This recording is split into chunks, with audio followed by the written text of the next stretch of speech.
want to go now to Chief White House Correspondent Major Garrett, who is standing by to give us his take and what he's been learning as far as what the White House is saying and what we just heard from President Obama. Major.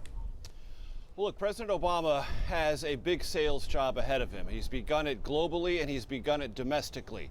The sales job is that this is the best possible alternative to deal with global concerns about Iran's feared pursuit of a nuclear weapons arsenal. And what the president said, and you heard Secretary of State John Kerry echo those sentiments, is that if in fact all of the details of the next 3 months with Iran are agreed to and signed and finalized, this will be an effort that will succeed for 10, 15, 20 years in blocking every single conceivable path Iran might choose to pursue in the effort of developing a nuclear weapon, dealing with enriched uranium, dealing with plutonium, dealing with any possible covert means of trying to obtain a nuclear weapon.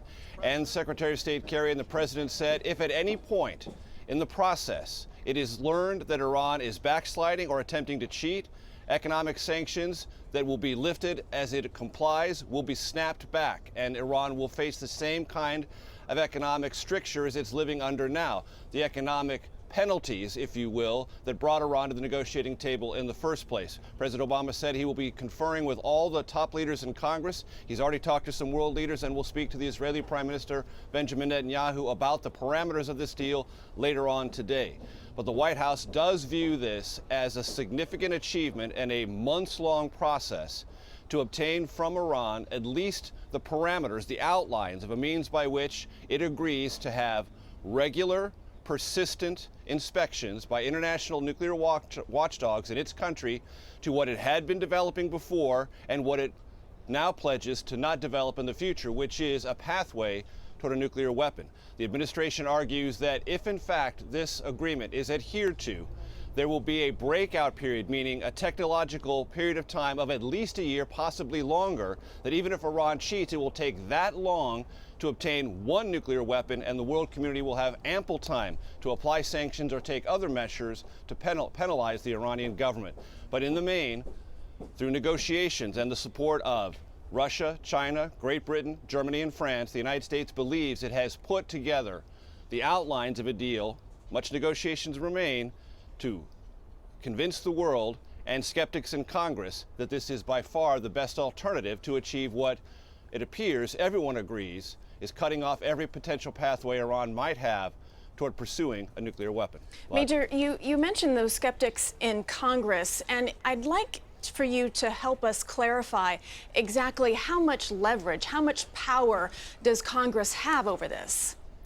Okay, right now Congress has implemented and the president has signed, and these are guiding U.S. law, economic sanctions against Iran. None of those economic sanctions will be lifted, or will there ever be even an attempt to lift those until Iran's compliance with the underlying details of this agreement have been verified. Now, there are separate United Nations sanctions that very well may be lifted at the end of this negotiating period, which is due to terminate July 1st. So you have two sets of sanctions, those applied by the global community through the United Nations and those applied by the U.S. Congress. They are separate types of sanctions. Congress and only Congress can lift those economic sanctions, and the White House has made it clear it will make no attempt to deal with that part of the equation until Iran's compliance with this deal is verified. Major, stand by. We want to bring in our congressional correspondent, Nancy Cordes, who is on Capitol Hill in Washington there.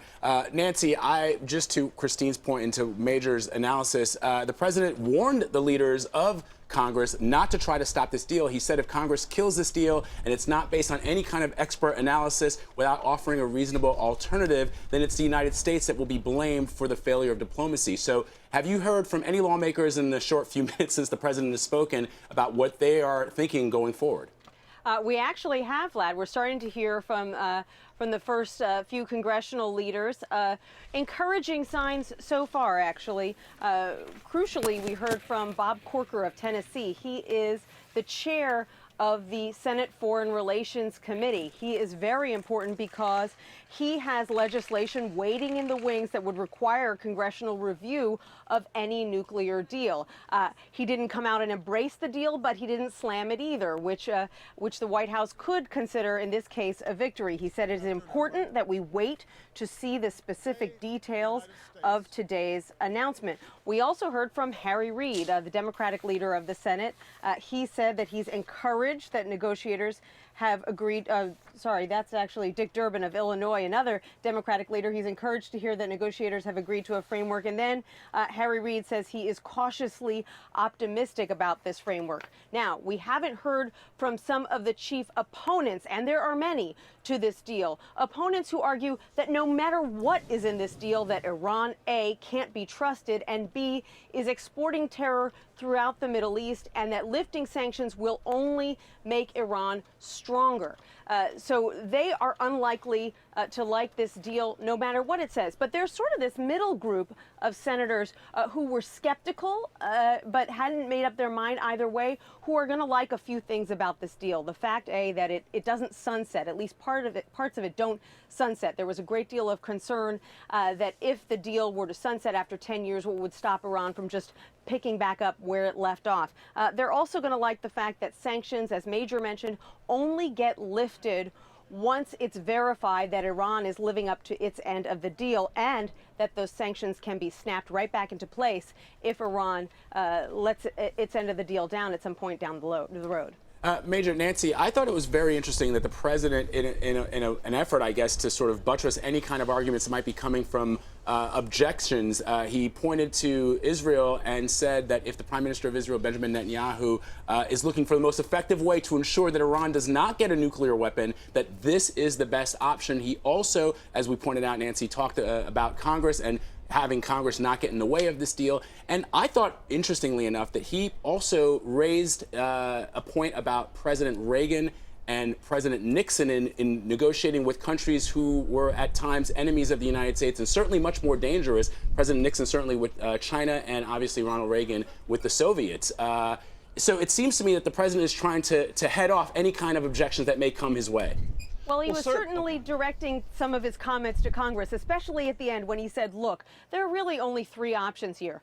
Either we work out a deal with Iran, or we bomb Iran's nuclear facilities, which maybe only sets them back a couple of years, then we're right back where we started, or we let things continue on as they are. And he said it looks at this point like Iran is only 2 or 3 months away from having the raw materials it needs to build a bomb. And then, you start looking at options 1 and 2 again. So it was really kind of a message to Congress. Look, if you don't like this deal that we're working on, what's the alternative? You can't just say you don't like the idea of a deal. You have to say what you would do instead. Major, what's your take on that? Well, look, as many presidents have told the country, you don't enter into lengthy, contested negotiations with friends. You only do that with enemies. And what the president has also said, and this administration doesn't believe it's received nearly enough credit for, is the joint plan of action that is currently in place, one negotiated in late 2013, in which the administration asserts and international nuclear watchdogs have agreed Iran has complied with all of the requirements under that joint plan of action. This would be an effort to make that joint plan of action more comprehensive, more stringent, more long-lasting, and more precise in getting rid of any enriched uranium that could possibly be converted to weapons-grade uranium, getting rid of the plutonium inside a plutonium reactor in Iraq that is a part of Iran, and dealing with an underground facility in Fordow that was built conceivably to develop the nuclear fuel for a nuclear weapon, getting rid of all of those things on a verifiable basis. The president argues Iran has complied with the joint plan of action. It has now agreed, at least to this framework, to do these very specific things that eliminate pathways to a nuclear weapon. And if they live up to it, the world can be sure that a nuclear weapon will not be obtained by the Iranian government, and the world can be certain that it is all right to lift economic sanctions. The last point you made, Vlad, about using U.S. military to bomb Iranian nuclear facilities, if that road were taken, the president argues, and many military strategists agree, it would take a long time. It's no guarantee that those facilities would be fully eliminated, and it would only incentivize Iran to more rapidly find other secretive places to pursue a nuclear weapon. So the president argues verification, promises from the Iranians, and the phased removal of economic sanctions is not maybe the perfect way, but it is the best way within the contours of difficult negotiations to achieve this particular goal. Major, you know, it was interesting that the president reached out directly to Prime Minister Benjamin Netanyahu during this speech that he gave there at the White House. And I'm curious to know your take on this, because strip down all of the agreements that were made in this deal, the parameters that were drawn out, and in the end, Iran still gets those sanctions lifted. Shall it abide by all those rules? And they also get to keep its nuclear energy development. So really, what did they give up here? Well, what they gave up is, from the administration's point of view, the potential and the ability to develop highly enriched uranium.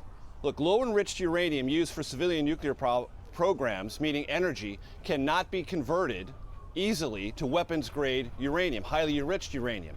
And what the administration argues is, yes, Iran will retain centrifuge capability. It can make some enriched uranium, but the quality and the purity of that will not be anywhere close enough to be used in a nuclear weapon. And so what the administration argues is it was impossible at the negotiating table to deny Iran a civilian nuclear program.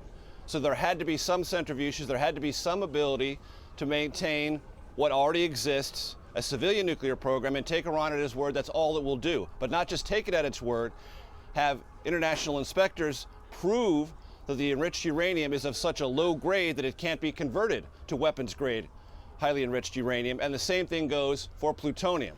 And those strictures, those elements of this framework, and many, many details need to be ironed out, are sufficient, the administration argues, to block those potential pathways to a nuclear weapon. Major Garrett at the White House and Nancy Cordes at the Capitol, thank you both.